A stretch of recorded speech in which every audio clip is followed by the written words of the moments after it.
hereby call the May 20th, 2019 Alexander County Board of Commissioners meeting to order.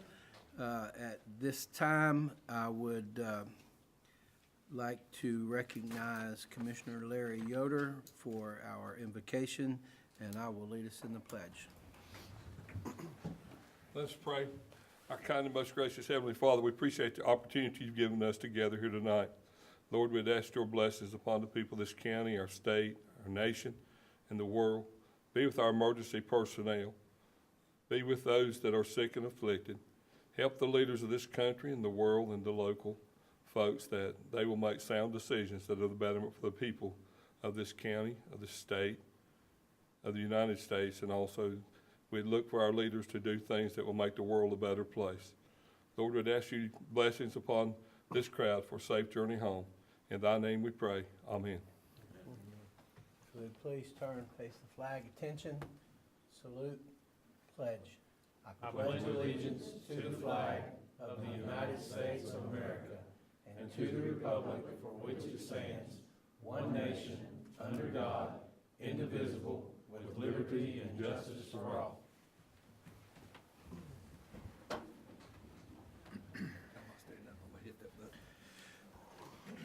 At this time, we'll recognize any commissioner report. Mr. Chairman, I'd just like to say I was along with the group to Borealis on Thursday and was very impressed with the facility. It was pretty nice, I thought, and Mr. French, Brent, Mr. Yoder, Mr. Pennell, myself, and you were there too, Mr. Pill, to see Taylorsville in that worldwide list with Venice, and China, and Austria, and then Taylorsville, you know, right there. So, and the representatives from all of the major, Ford was there, BMW, a lot of automakers. You know, it was interesting to me just to see, and I kind of come away from there. I was feeling pretty good for Alexander County when I left. It was great, I think. And the grand opening I thought was very, very good. Chairman Peel did a good job, and the presenters from Borealis I thought were outstanding in the information that they gave everybody. And I think this is I told Rick while we were sitting there that I think this is a home run for Alexander County. For sure. Yeah, I wasn't so sure. I knew when we first started down our venture with them that there were some good people and some good things, but I did not really grasp the full world impact of their business until the other day. And they are truly an amazing company, and they have things all over the world, and they want this part here in Alexander County to be a major player for them. So it's exciting. They have a great plan and a great model, and they're networked all over the world. So it really was a great day. Thank you guys for being there. Any others?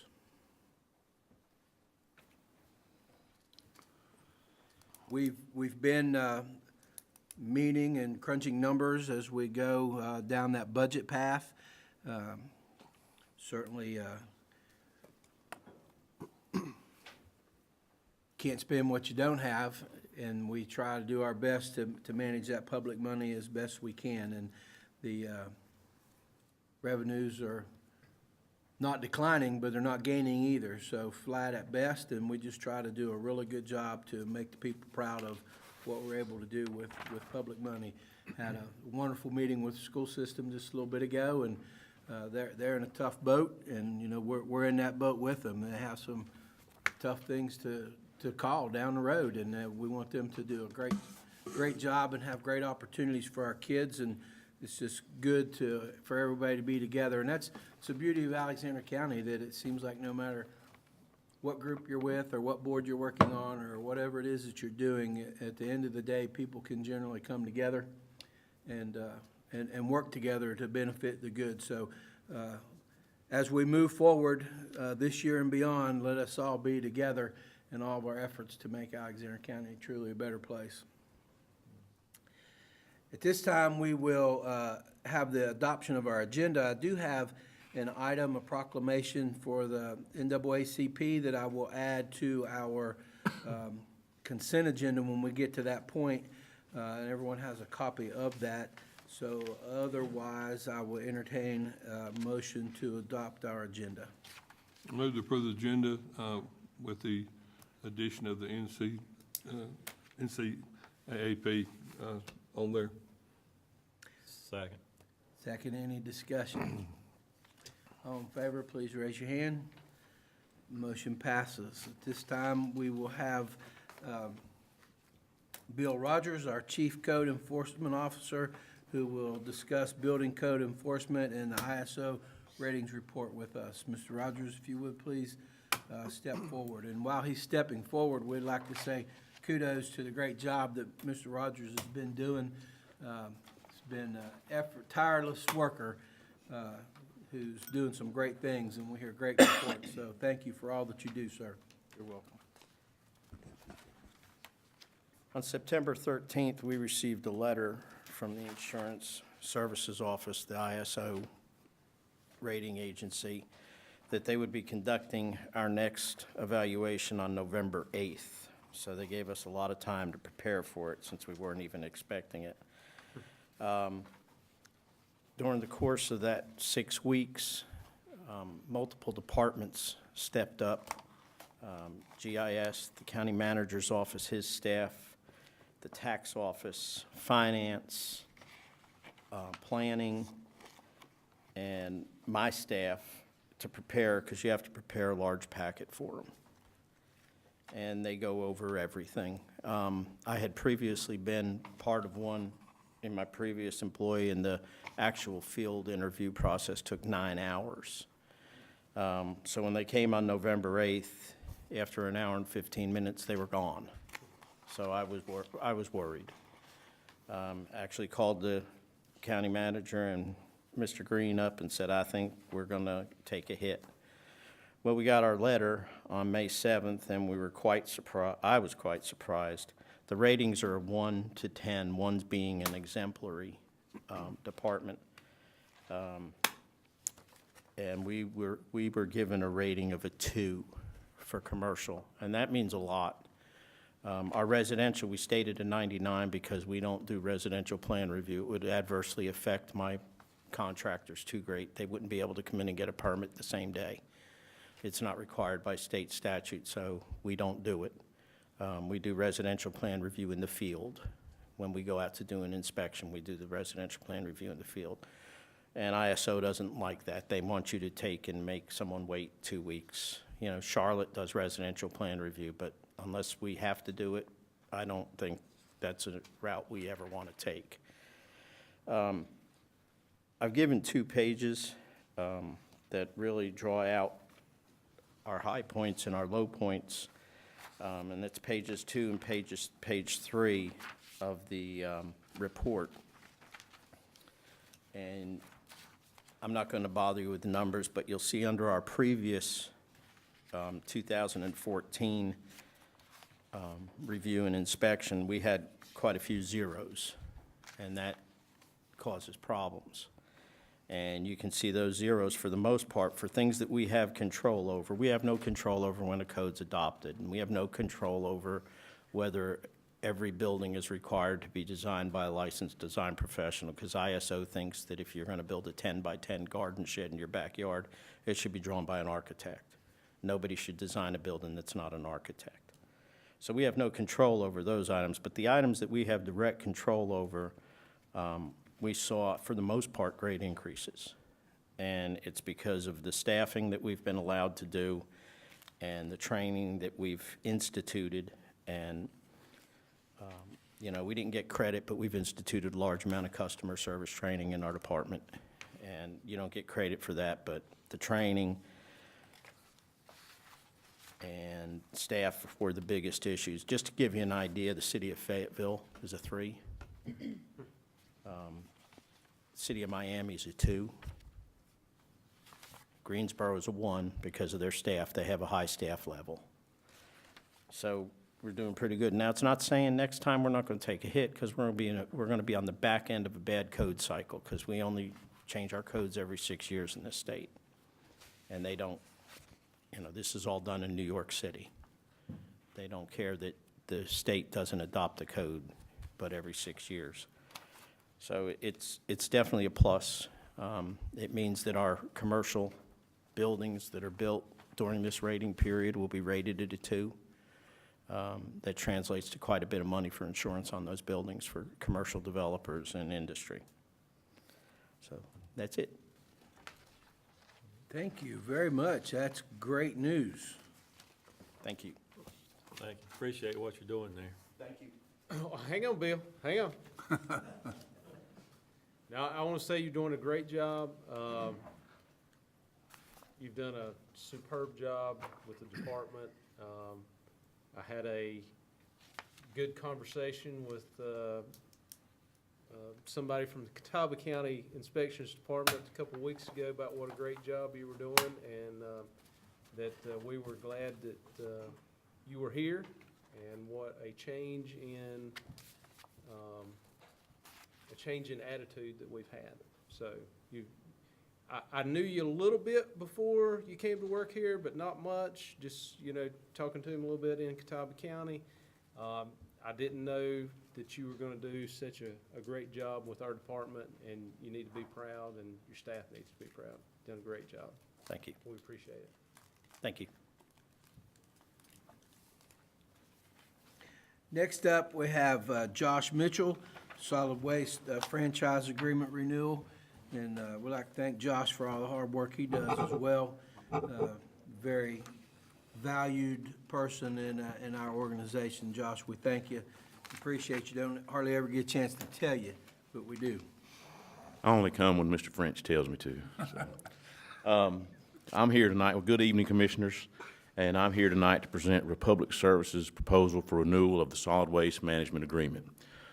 This agreement is a long-standing agreement we've been in with Republic Services, and it includes the transportation and disposal of our MSW, which is municipal solid waste that comes through our transfer station, to Foothills Environmental in Caldwell County. It also includes countywide, curbside, residential trash and recycling pickup being available to all citizens of the county. If you live in the furthest corner of the county, you can get trash, recycling, and trash and recycling pickup at the curbside if you so wish, or if you're on a state-maintained road. And it also includes the commercial waste hauling within the county, which would be your front loader, garbage trucks, garbage dumpsters, and roll-off boxes. They are asking for a 5-year extension, and really, there's nothing that changes. And the only thing that's changed since the last time we approved this is the annual CPI adjustments that take effect every July. They are proposing that they will waive the CPI this July for the transportation and disposal, which is a tonnage fee we pay at Foothills Environmental in Caldwell County. And this year we will get a 2% CPI increase on the service end of things for the residential and commercial hauling. What's the lifeline of their facility?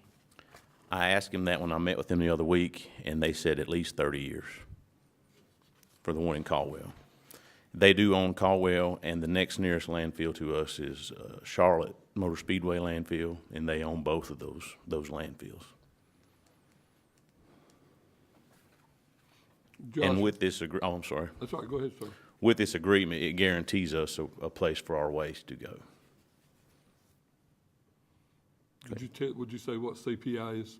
It's a consumer pricing index, and I did get the definition of that in case someone asks. I know that, but when Yeah. you're sitting out there in the audience, sometimes people are like, what's CPI? Yeah, it'll be So the this- consumer pricing index. It'll be for water, sewer, and trash. So it's the percentage of increase that it costs to operate in those services or fields. Inflation, basically. Yes. Yes.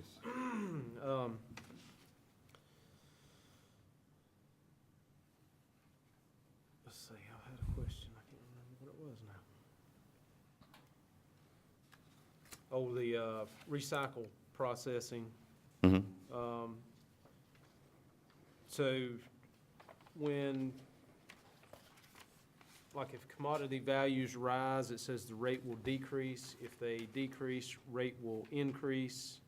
So how does that translate into you know, what the taxpayers are paying. Right. Well, right now, it's 25, it'll go to up to 25.43 July 1 for Okay. trash and recycling service. They provide the carts and all that. The recycling markets are pretty much in the tank now, which you've probably heard that. So it's costing them more to process the recycling than they're making off of it. So as we hope the markets come back, you can see they broke that out into a $1.06 charge a month on the recycling processing. As the markets come back, that price will drop. And if it gets worse, then that will go up a little bit because, you know, we want to keep that service out there and, but they've got to cover their cost on their end. Because I think the numbers in here, it was costing them $125 a ton to process, and then it's worth 60 and some change. So they're upside down on it, it's about $60. Has their cost increased much over the last 5 years? Do you remember, have you looked at that? The CPI, by the CPI. Their recycling costs. I their think costs. what it costs them to process material, they have actually, and another part of the franchise is that they have a MRF in Conover, which is a material recovery facility, which we can take our recycling to. But they actually updated that plant, and it's all automated now. Where used to, it was, you know, you had a sorting line where people actually picked the stuff out and things like that. So they spent a good bit of money on the machinery. But as far as what it cost them then and now, I would think it's more efficient and cheaper now, but they had to spend a good bit of money to upgrade to that technology. Yeah, I know the, the recycling now is all single stream, so they just pick, you know, you used to have a guy to come out and he'd sort everything out and Oh, at the throw it in curb. different bins on the curb. And now they just dump it all into one truck and then it's or it's separated at the facility. So I just wondered if their costs were lower now since they've done the upgrades to the facility and the trucks and the process. Right. Or if it's gone up. So, Well, I'm sure it costs them up front more because those, the one-armed bandit trucks, they call them, you know, the automated trucks. But, you know, as far as efficiency and everything, it's improved. So the upfront cost was probably greater, but they didn't break it down like this back when they did the curb sorting. right. So it's hard for me to really tell. I could get those numbers, I'm sure, from them. But it's more efficient now, and you don't have a guy standing on the side of the road sorting through a bin. So there's a safety aspect to it as well. Just wondering, Yeah. you know, I don't have that number of what it used to cost them. And tonight is just for information. I don't think it's planned to be, to vote on it tonight, so. If you come up with any questions between now and the next meeting, feel free to call me or email or, just let me know what I can do to help.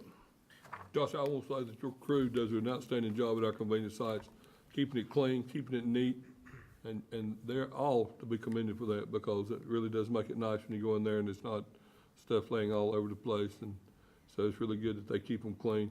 Oh, yeah. Very, very good job. It's an awesome group of people, and there's a lot of people that come through those convenience sites. So we, I don't know how you want to say it, but we touch a lot of the public out there.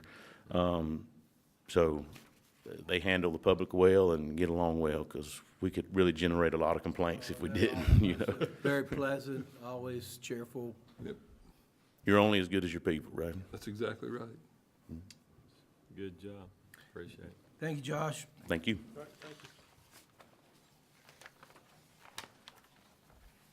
Next up, we have County Manager Rick French is going to give us a little of the budget message. Thank you, Mr. Chairman. Before I start, I've asked our tax administrator, Guy Curley, to review some numbers everybody has in their packets or the information in front of you, some budget information. Guy, at this time, will you?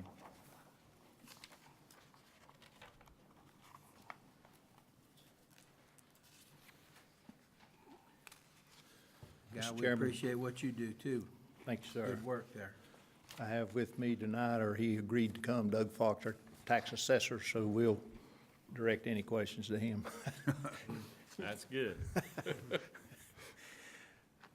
County Manager French asked us to come before you tonight to give you some idea of tax values, property tax values, taxable property values, and kind of where we've been and where we're headed, and because those numbers are what drives the dollars that we collect from the public for the, based on their property.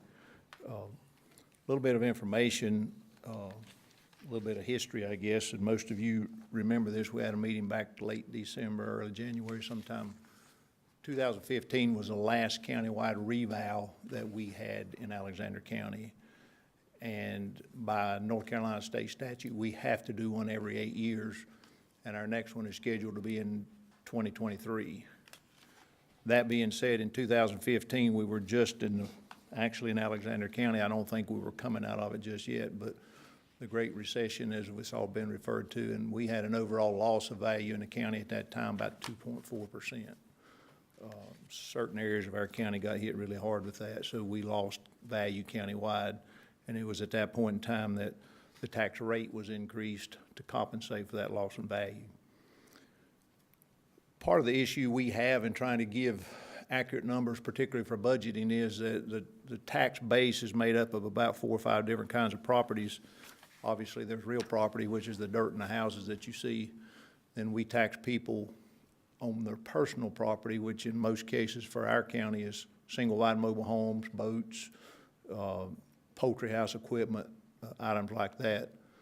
Then we receive revenue on business personal property, which is the machinery and equipment and those kind of items that businesses have. They list those items with us and we tax them accordingly then. Now, those properties, both kinds of personal properties, are put on depreciation schedules, which the tables for the schedules are given to us by the North Carolina Department of Revenue. And the problem with that is that we lose value every year based on depreciation. So in order for those values to grow overall, we got to add more to it every year. We've been fortunate for the last 2 or 3 years, and that some of our larger businesses have bought sizable amounts of new equipment, and that's been a big help to us. A fourth type of product property that we bill is public utilities. Those are properties owned by companies like Duke Energy, Energy United, AT&T, Charter. Those values are given to us by the North Carolina Department of Revenue also. We do not value those properties. They send us a value, we send them a bill. Alexander Railroad is another example of a public utility that's taxed in that manner. And finally, we tax motor vehicles based on purchase of new vehicles or renewal of license plates of existing vehicles. Since we don't control the values of public utilities and don't know the values of motor vehicles until the end of each month when NCDOT sends us some money, those items are extremely hard to budget because they're guesses. And those guesses are usually based on the previous year. The problem with that in our cycle is we're given budget figures in January when the previous year don't end till June. So there again, we're guessing again. But that gives you some idea of where we come up with numbers. But on the sheet that we handed out to you, in my opinion, the numbers that should be most important to you to analyze, at least the first 2 columns, where the values, the property tax values that we budget versus the actual value that we find at the end of the year when we finish our year up. Unfortunately, since 2015 until what we think will be the end of 2018, we've only gained about a 5% increase in that value, which spreads over 4 years. And obviously, the increase in monies that you have to use is based directly on the increase in those values as we hope it grows. In all honesty, about the only growth we've had in values outside of the business personal that I referred to, we've had a fairly good increase in motor vehicle values, which has been a blessing to us.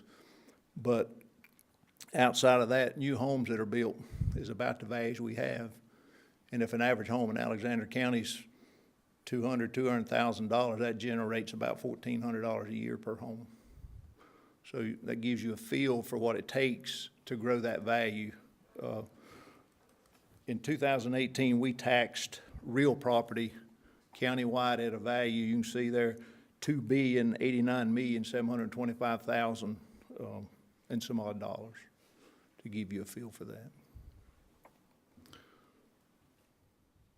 So I'm sorry to come and paint you a dreary picture, but the numbers are what they are, and the growth is what it is.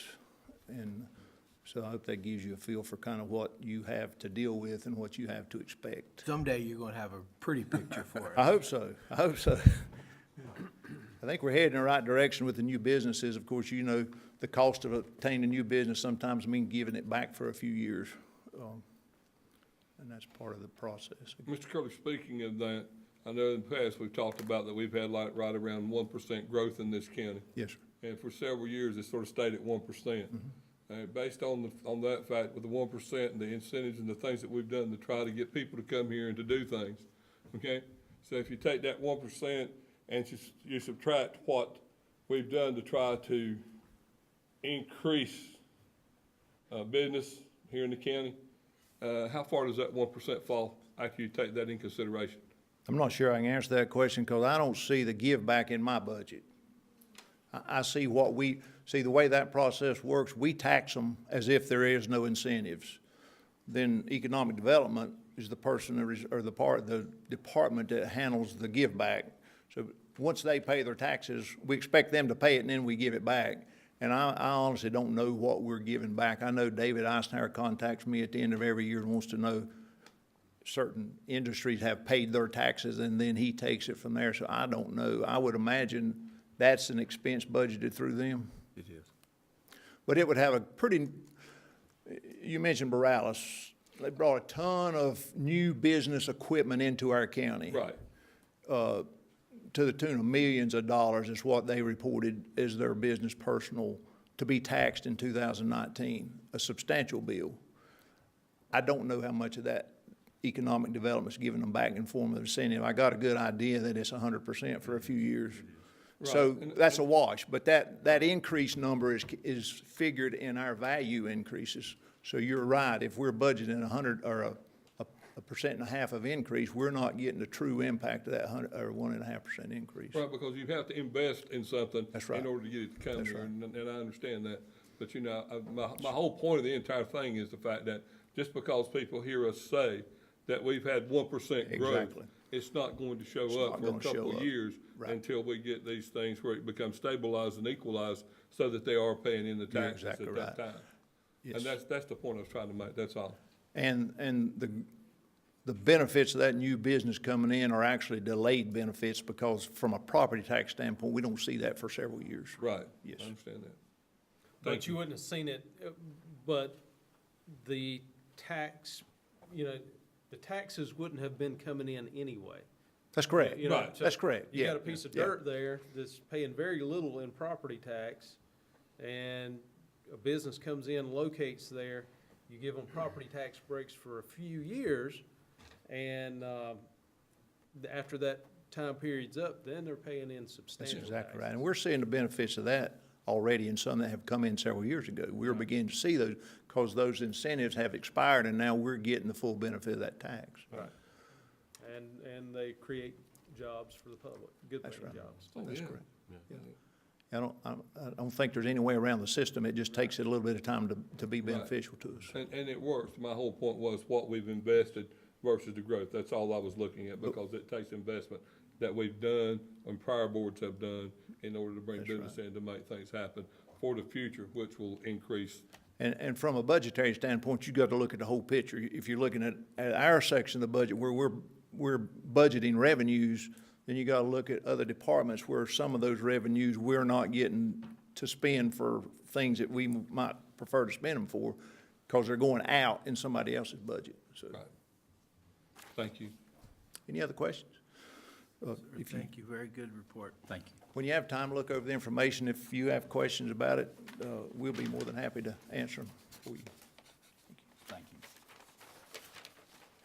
And in conjunction with that, Commissioners, and you mentioned incentives and investment in our county, there's a number of things that we've started over the last few years that we're just now starting to see projects that tie in these things. For example, the Sure Tape Sewer Project. That's something we invested in Stony Point, and that's already paying dividends for us. Of course, Rocky Face Park, Phase 2, has been done the last few years. That's had a very positive impact. The CBCC, the Alexander Applied Technology Center, has been something else. The Community One Bank project is something else that's been done. We received a grant and did have to invest some money in a pump station at the industrial park. That was something that was is very positive. That will serve Borealis. And then smaller things help us. We purchased, the board approved purchasing property for an evidence storage building a couple years ago, and that's helped us out. We worked out an arrangement with Energy United where Energy United transferred property to us in Stony Point, and we use those offices to provide services in senior center, library, and other services. And then there's things that are in the works now. The EDC is working on, has received or will receive an ARC grant for broadband. We're all aware of the impact or anticipated impact that the water project will have on our county. Also, the Bethlehem Sewer Project. Also, the Stony Point Sewer Project that will tie in with the elementary school at Stony Point. And then smaller things like what we've done with parks. There's just a lot of things that we do that provides investment in our county.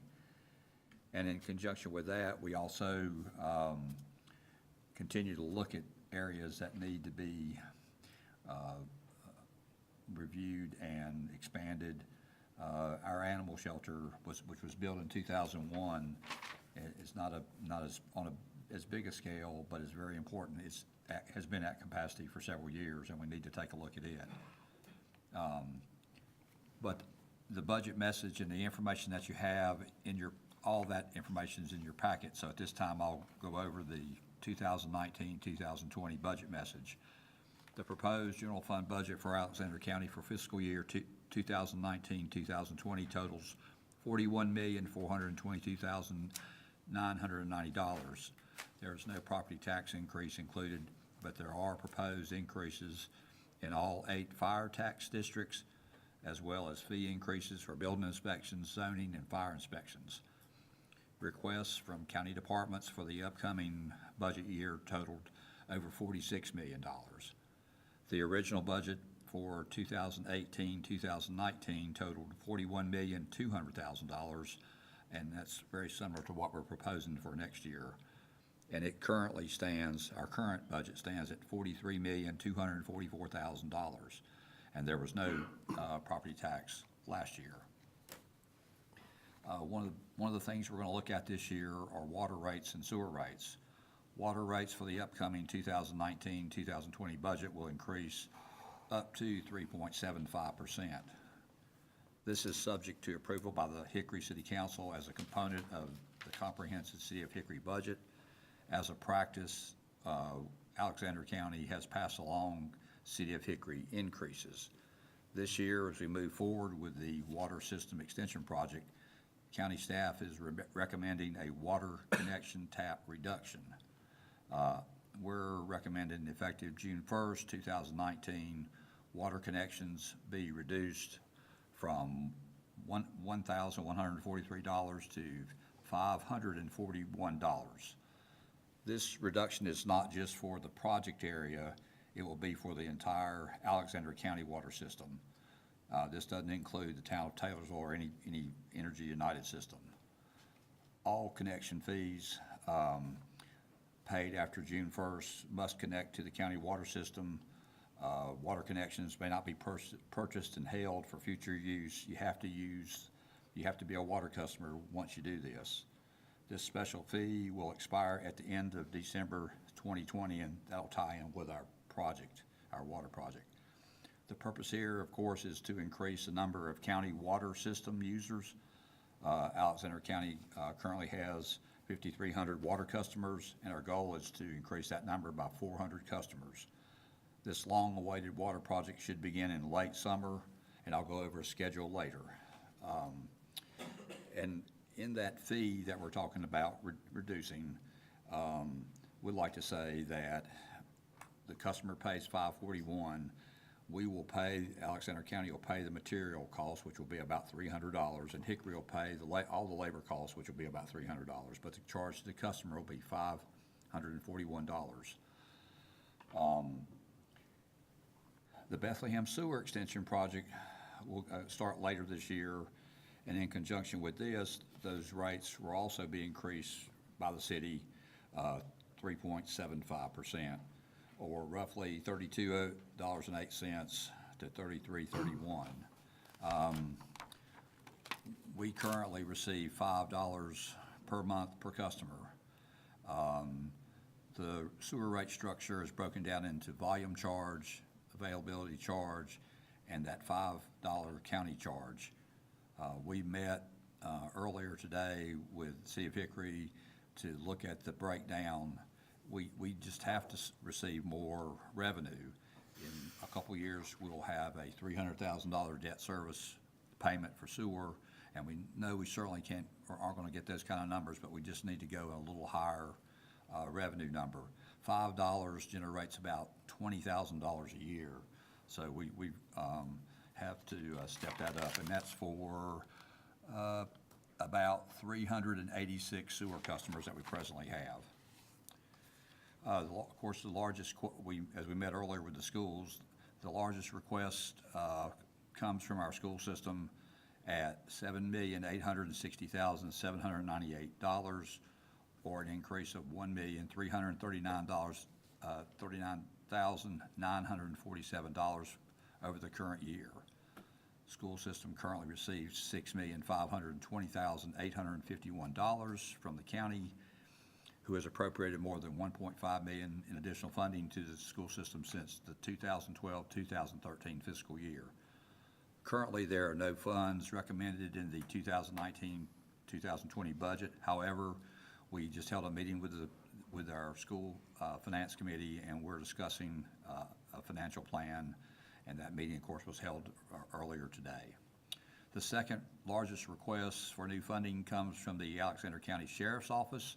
That also includes detention center and 911 communications.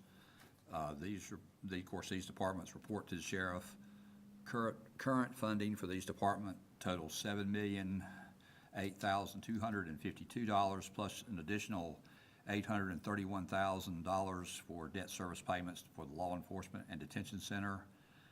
The requested increase for 2019-2020 totals $1,117,461, and that includes a request for 7.5% across-the-board salary increase for all employees in those departments, with another 7.5% to be requested in the 2020-2021 budget.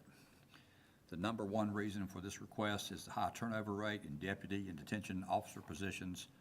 To combat this, commissioners are considering setting a new and much better, higher minimum pay for deputies, increasing that pay to $33,959 for deputies. That's up from $31,534, and detention officers, $30,014, up from $27,872.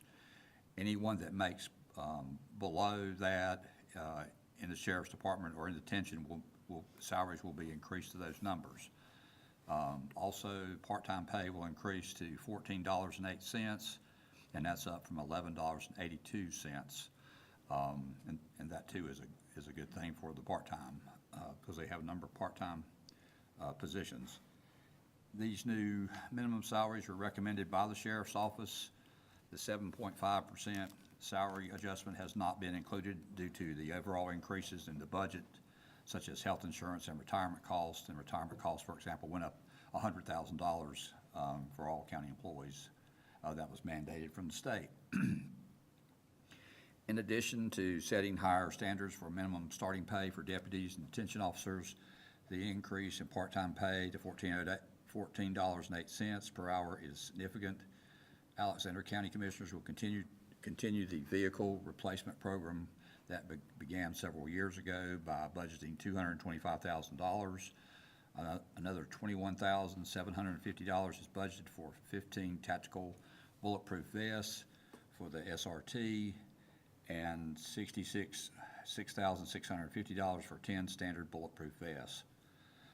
Last year, the board approved funding for 2 volunteer fire departments for 4 full-time firefighter positions beginning in January. This funding is now budgeted for a full year. Incentives to the volunteer fire departments and the rescue squad have also increased, both programs costing $147,000 per the recommended in the budget.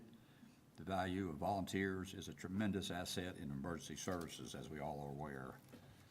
This year, Alexander County has worked closely with Duke Energy to renew the lease at Dusty Ridge Park. Dusty Ridge has property covering almost 79 acres. Currently, Dusty Ridge Park has 3 lighted ball fields, a concession building with bathrooms, playground equipment, nature trails, and a paved parking lot. The renewed lease adds soccer fields, multi-purpose areas, new trails, and additional parking. Duke Energy will construct additional bathrooms at this park in 2021. Maintenance of the park will be shared by Alexander County and the North Carolina Wildlife Resource Commission. In addition to Dusty Ridge, the county also signed a long-term lease with Duke Energy for the Wittenberg access area, which covers 26 acres. This site contains boat ramps, fishing piers, trails, and paved parking.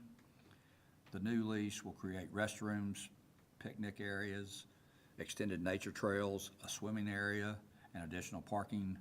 Alexander County will be responsible for constructing the trails and providing additional parking in the 2019-2020 budget. Duke Energy will construct the other amenities in 2021. The county will also share in the maintenance of this park with the Wildlife Commission. These new parks, along with Rocky Face Park, will have a very positive economic impact on our county. In the 2019-2020 budget, the Recreation Park Department and park facilities will be combined for budgetary purposes. This budget will include $150,000 for park improvements at Dusty Ridge and Wittenberg Access, and another $100,000 for utility pole replacements at East Park and Bethlehem Park. A number of those utility light poles have been damaged by woodpeckers and also are very old, so we're going to start replacing those, and those will be replaced at Wittenberg Access, at Bethlehem Park and East Park. Also new and part of the budget is our new courthouse park. A park plan, restrooms, and the Rotary Stage will be part of our first phase. Having a plan will also make Alexander County eligible to apply for PARTF, which is Parks and Recreation Trust Fund grant funds, in 2020. We currently only have a recreation board. A new park ordinance with an advisory board should be organized and approved in the upcoming budget year, and that'll come in handy with what we're doing, the direction we're headed with our park system. 10 full-time employees were requested in the budget from Information Technology, Sheriff's Office, Health Department, Human Resources, and Library. 2 of those positions are recommended, including one full-time employee in the Health Department, which is paid with Duke Endowment Grant, and the other in Human Resources as part of the Consolidated Human Services reorganization. The county engineer position in the current budget has not been included in the 2019-2020 budget. Engineering services will be contracted out. Our tax administrator just reviewed our values. The next step in the budget process is the public hearing. It's scheduled for June 3rd, 2019, 6 p.m., and it's here at CVCC. There's a couple other things in your packet of information I want to review with you. If you'll turn to the next page, those are all the proposed different increases in inspection fees. None of them are very substantial, and I believe Micah has a copy of those, and they range from changing the minimum fees to current fees on single wides or double wides, piers, just you name it. There's a number of items that are recommended for increase. There's several pages of them, and you just take, when you have a chance, look at them. If you have questions, please give me a call about them. On page 8, you have the Alexander County Fire Department budget request. You have the current rates for all the volunteer fire departments. You have the proposed fire tax increase and the proposed rate for each of our wonderful departments. They all do a great job, and you have that information on, that's on, again, on page 8. Again, tonight, this gives you a chance to look at those, and then we'll have our public hearing on June the 3rd. Our very next page, just a few more of these pages, I'd like to point out a few things to you. On page 9, this is the letter from the City of Hickory concerning utility increases. And on page 10, as we near the dates for our water project, we're anticipating that the probable cost for the water line extension project is going to be much higher. So there's anticipating the cost right at this point. And then in your packet with the budget is information from the County Finance Committee meetings that were held in conjunction with this budget. A number of past budget messages where you have information about the county for the last several years. The same thing with the schools. That information is there for your review. Also, we had discussed last year the public safety program funding, and we also discussed that with the school system earlier, and that information is in your packet. If that's the direction we want to go, that's something that would have to be added, and that's $45,000 to the CTE program at Alexander Central High School to support our public safety class. And so, and you have a lot of information there. You have information on the water project, and I have a map up here if you want to take a look at it. I think that's sort of the highlights, or some of you might think they're lowlights, but anyway, they're the highlights. And I'll be glad to try to answer any questions that you have. We don't have any more budget work sessions scheduled. We can schedule one. If not, the public hearing is on June the 3rd at 6 o'clock here. And I'll be glad to answer any questions you have, or try to answer any questions you have. Mr. French, on the Duke Endowment Grant for the one employee for the health department, Yes, sir. that's for 1 year, is that correct? Yes, sir. Then after that, what happens? The fees, the revenues generated in the health department should cover most of that cost. Without an increase? I think there'll be some increased cost, but not 100%, but I believe that's right. Okay.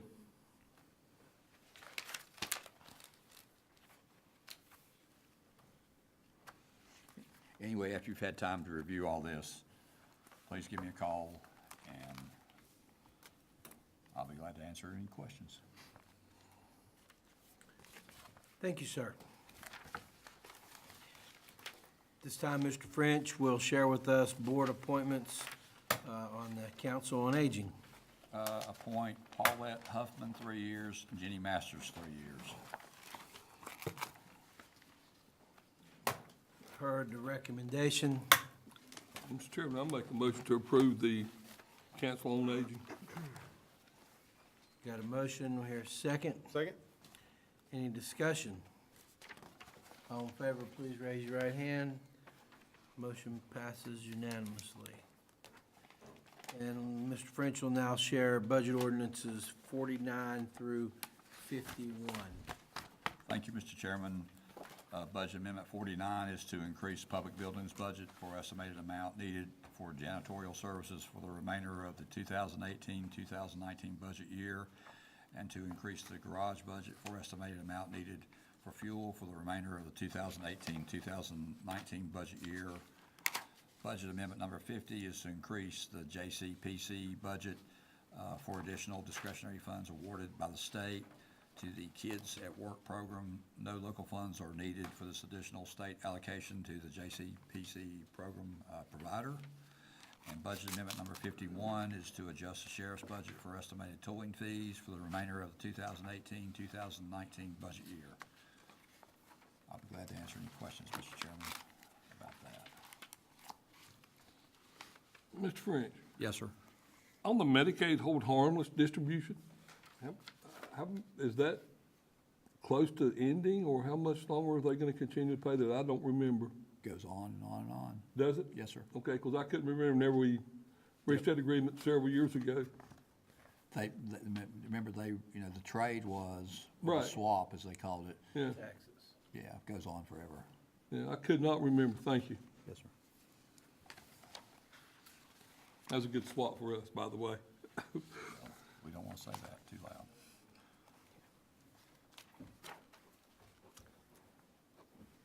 No other thoughts there. You've heard the ordinance amendments 49 through 51. We'll certainly entertain a motion to approve.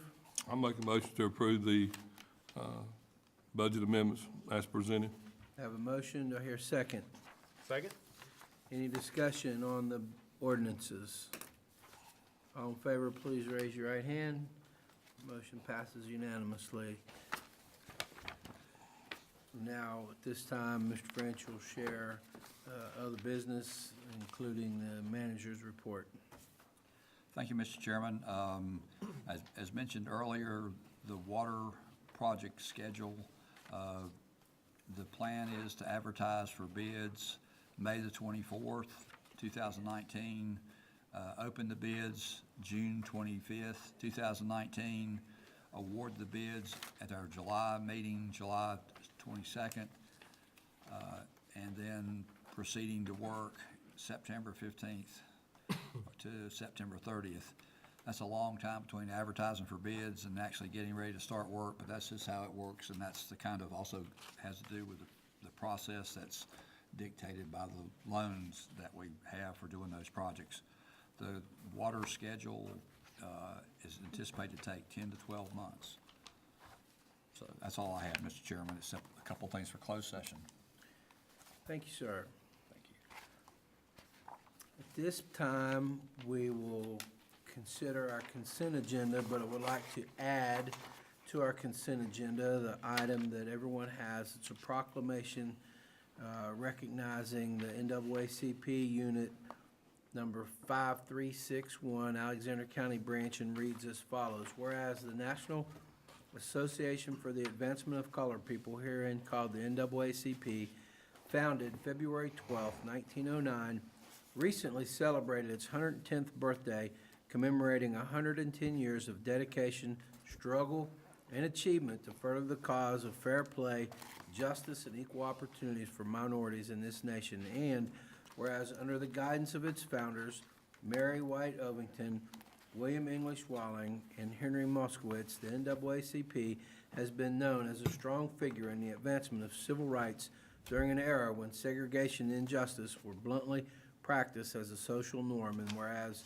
under the guidance of its founders and some of the early leaders like the legendary W.E.B. Du Bois and the NAACP began with only 3 members and has become a large and powerful body of citizens with over 400,000 members righting the wrongs of injustice and inequality. And whereas the NAACP has led the civil rights struggle, making significant gains for quality education, equal employment, and equal housing opportunities. And whereas rightful gains that blacks have made to ensure equal justice have been largely due to persistence and determined efforts of the NAACP's leadership and membership, and to those sympathetic to its cause. And whereas during the 110-year history of the NAACP, the association has worked unremittingly within the system to achieve equal opportunity and justice for all citizens. And whereas the NAACP's state conferences, branches, youth councils, and college chapters across the country participate annually in the NAACP birthday celebration each February. Now, therefore, be it resolved that the Alexander County Board of Commissioners does hereby recognize the NAACP Unit 5361, Alexander County Branch, for the efforts and achievements of this organization in the community, adopted this day, this 20th day of May 2019, Jeffrey P. Peel, Chairman. So you have had the opportunity to look at your consent agenda. We will entertain a motion on the consent agenda at this time. Make a motion to approve the consent agenda with the addition. Second. Any discussion? All in favor, please raise your right hand. Motion passes. And at this time, pertinent to North Carolina General Statute 143-318.11A, 5 and 6, contractual and personnel, we will hereby hear a motion to go into closed session. Make a motion to go into closed session per the statute stated. Have a motion, have a Second. second. Any discussion? All in favor, please raise your right hand, and we will adjourn only to dismiss. Thank you.